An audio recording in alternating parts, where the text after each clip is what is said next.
पूरी सखी जी कह रही, क्या मेरे जीवन में ऐसा परम शुभ दिन आएगा जब यमुना के पावन पुलिन तट पर एकांत में बैठकर उच्च स्वर से राधा राधा राधा ऐसा पुकार करके मैं बहुत ही व्याकुल हृदय से रो रही हूं। आंख मूंद करके पुकार रही थी, अचानक आंख खुली तो सामने देखा मेरी स्वामिनी मुस्कुरा रही है। फिर तो विकलता संभली नहीं, चरणों में लौट गई तो स्वामिनी हमारी भुजा पकड़ करके उठा रही है। जब मैं धरणी पर वृंदावन की भूमि में प्रेम विकल होकर के स्वामिनी जी के चरणों में गिर पड़ूं, स्वामिनी जी करुणामयी करुणा करके हमारी भुजा पकड़ के उठावे। करोड़ करोड़ चंद्रमाओं की कांति को फीकी करने वाली स्वामिनी जी के उस सौंदर्य समुद्र का सार रूप जब हम भर नेत्र देखें और वो हमारी तरफ देखकर चितवन करके मानो ये मेरा जन है, ये मेरी दासी है, ऐसे मंद मंद मुस्कुरा दिए। भोरी सखी कहती, बस मेरे नेत्रों की एक ही आशा है, मिलन की प्रबल लालसा। धाम नाम और लीला गायन लीला श्रवण यही रूप को प्रकाशित कर देते हैं। सच्ची मानिए ये बहुत बड़ी सिद्धि है वृंदावन। भजन बहुत जल्दी यहाँ सिद्ध हो जाता है, बहुत जल्दी प्रेम प्रकाशित होता है। यहाँ लीला में प्रवेश बहुत जल्दी होता है। बस यहाँ की रहनी से रह जाए। दो बातें यहाँ बहुत खास हैं वृंदावन में, अगर इन दो बातों को उतार ले तो और सब बातें आ जाएंगी। सबसे पहली बात है, जुगल चरण के भजन बिन निमिष न दीजे जान। कभी सेवा में है, कभी लीला गायन में है, कभी नाम जप कर रहे हैं, कभी सत्संग सुन रहे हैं, कभी दर्शन कर रहे हैं, एक क्षण भी प्रिया प्रीतम से बिलग नहीं। पहली बात। और दूसरी बात, जो वृंदावन में ऐसे वास करता है कि अपने को तृण से भी नीच मानता है। अब बहुत बड़ी महिमा की बात कह रहे हैं, जो अपने लोगों का आनंद उत्साह बढ़ाने वाली है। और यहां कह रहे हैं, जिसने आजीवन वृंदावन वास का नियम ले लिया, अब मैं मरूंगा इसी धाम में, बाहर नहीं जाऊं। ये बहुत बड़ी बात है, बहुत बड़ी बात है।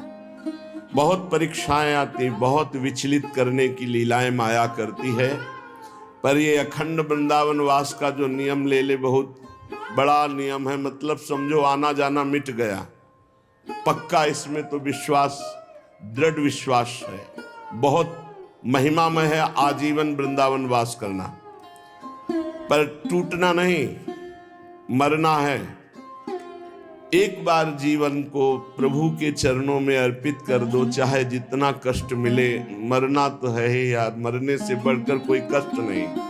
और अब हमने अपने जीवन को वृंदावन के हाथ दे दिया, ये स्वीकार करो। जिसने अखंड वृंदावन वास का नियम ले लिया, पर वो कामी पुरुष है।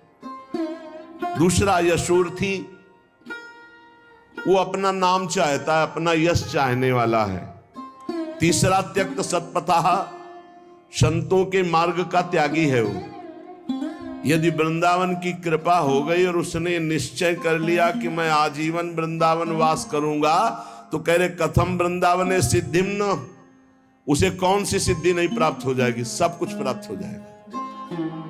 भाई ये बात पकड़ लो। ये थोड़ा बहुत कठिन बात है, क्या? आजीवन वृंदावन वास करना।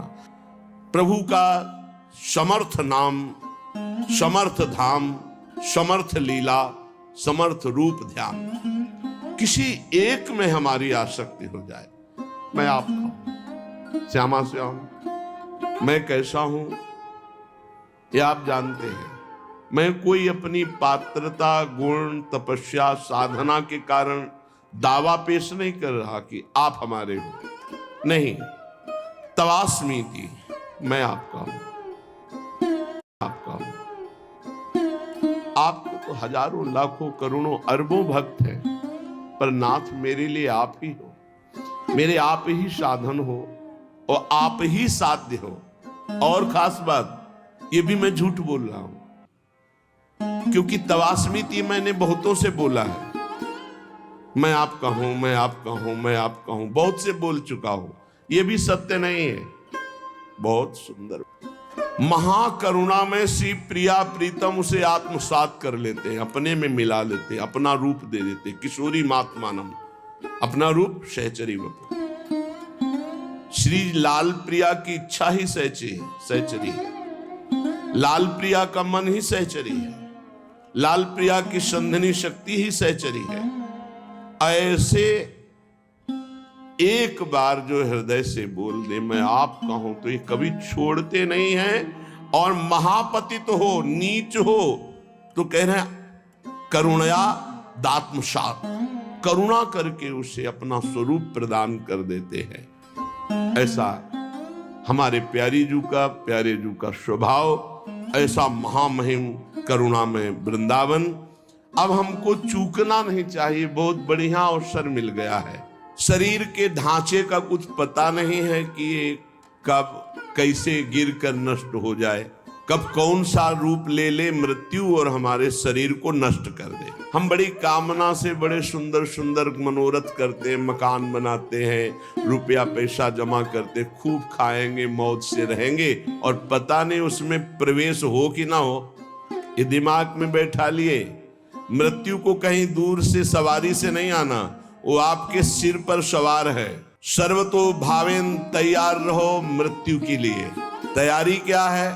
नाम जप, हर समय नाम जप। आप तैयार हैं, जितना भजन कर लोगे तो तुम अपने स्वरूप का रहस्य जान जाओगे। मृत्यु शरीर को नष्ट करती, तुम्हें नहीं। यदि ये ज्ञान प्रबल जागृत हो गया तो मृत्यु की मृत्यु हो गई, निर्भय हो जाओगे। यदि ये बात ना हो तो प्रभु की शरण में हो जाओ तो निर्भय कर देंगे। एक ऐसी भूमा स्थिति जागृत हो जाएगी जहां मृत्यु का कोई भय नहीं है। मृत्यु कालीन जिसका नाम चलता होता है, तो इस शुभ चिंतन के प्रभाव से वर्तमान में नाम चलता होता है, उसकी मृत्यु शुभ हो जाती है।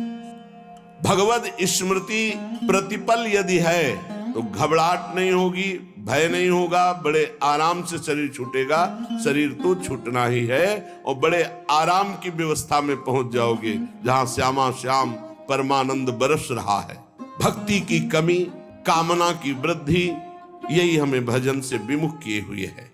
हम प्रभु को छोड़ करके अगर हमारी कामना भी हो तो किसी और की तरफ ना हो। मांगो तो केवल प्रभु से मांगो, जिससे मंगतापन मिट जाएगा। वो ऐसे दाता है, दे देंगे ना, जन्म जन्म की मांग पूरी हो जाएगी। जिसके जानने के बाद कुछ जानना बाकी नहीं रहता, जिसके पाने के बाद कुछ पाना बाकी नहीं रहता। इसलिए किसी से मत मांगो, किसी से मत कामना करो, केवल प्रभु से करो, इंतजार करो। उनकी बाट जो हो किसी और की तरफ मत देख लेना। जो आज तक कोई सफल हुआ है मानो, वो केवल भागवतिक शक्ति से, दिव्य शक्ति से सफल हुआ है। किसी को अगर सफलता लौकिक, पारलौकिक, वास्तविक सफलता का मतलब रुपया पैसा बढ़ जाना, लोग संपत्ति, यश मान कीर्ति नहीं। काम क्रोध लोभ मोह मद मत्सर, इन पर विजय प्राप्त करना सफलता है।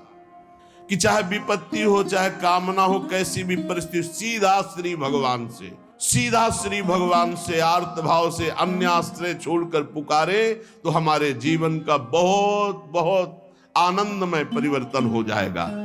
यदि हम साधारण जीवन अपनाए तो असाधारण विचार हमारे सुरक्षित हो जाएंगे भजन के लिए। ये तो सच्ची बात है। विलासिता का स्वयं का जीवन नहीं होना चाहिए। हमारे पास जो सुख सामग्री वो दूसरों के लिए है, अपने लिए जिससे कम खर्चे से काम चल जाए वैसे चलाना चाहिए। अपना जीवन साधक बहुत ध्यान से सुने, चाहे गृहस्थ हो, चाहे आपका पैसा नहीं है, वो भगवान का है। आप उचित अपने ऊपर खर्चा करें, परिवार के सुख में लगावें, संसार के सुख में लगावें, गौ सेवा, संत सेवा, भगवत सेवा, अन्य अपने जीवन में बहुत कम खर्चा, अपने समय को अधिक से अधिक बचाकर भजन में लगाएं। ये प्रमादी स्वभाव हटाइए, भजन के बहाने सुख भोगने की आदत छोड़िए तो परमात्मा प्राप्ति जल्दी हो जाए। डट करके सब झंझटों से निपट करके भजन करो। जीवन को प्रमाद से बचाकर प्रयत्न में स्थित करो। शब्द देख लो, शब्द ही है। प्रमाद से हटाओ और प्रयत्न में लगाओ। जहां तुम्हारा वास है वहां कोई भी ज्यादा भगवत विमुख करने वाली वस्तुएं अच्छी नहीं होनी चाहिए, बात ध्यान रख लो। जहां वास कर रहे हैं पूरे में राधा राधा राधा राधा राधा राधा राधा, गुरुदेव राधा वल्लभ, गुरुदेव राधा वल्लभ। जहां दृष्टि उनकी पोशाक, उनकी माला, उनके बस एक आसन शयन के लिए, एक आसन बैठने के लिए, बस। आधुनिकता का जितना दर्शन होगा रजोगुण बढ़ेगा, भजन हटेगा, मान लीजिए। बहुत सावधान रहिए। भगवान का आश्रय समस्त शक्तियों को जागृत कर देता है, भोगों का आश्रय समस्त शक्तियों को ढक देता है। इस बात को समझिए। जो भगवान का आश्रय ले लेता है, भगवान उसके सारे दोषों को अपना दोष मान लेते हैं, सारे उसके अपराधों को स्वयं मिटा देते हैं। भगवान के बल के समान कोई बल नहीं, इसलिए उपासक को अपना बल नहीं, भगवान का बल का भरोसा रहकर निर्भय हो जाना चाहिए। भगवान जितनी रचना रचे उसका प्रतिक्षण परिवर्तन हो रहा है और नाश की तरफ जा रही है। शरीर से लेकर जो भी आप देख रहे हो, गो गोचर जहां लघु मनुजाई, सबका परिवर्तन हो रहा है, सब नाश की तरफ जा रहा है। ये क्षण ध्वंसी है, किसी भी क्षण में नष्ट हो सकता है। जो तुम देख रहे हो सब, यहाँ का मिलना संतोषजनक नहीं है। यहाँ व्यक्ति मिल जाना, वस्तु मिल जाना, स्थान मिल जाना, या कोई संतोषजनक नहीं। श्री भगवान पर विश्वास करके सर्व प्रकार से उनके ऊपर निर्भर होकर जो भजन करता है वो मंगल को प्राप्त होता है। भगवान की इच्छा से जो कुछ है उसी में संतुष्ट रहो। जो तुम्हारे पास है वो दूसरों की धरोहर है, तुम्हारी नहीं है। तुम कम से कम खर्चे में जीवन व्यतीत करो। इस नाट्यशाला में, जगत नाट्यशाला में भगवान के खेल को सृजन पालन संहार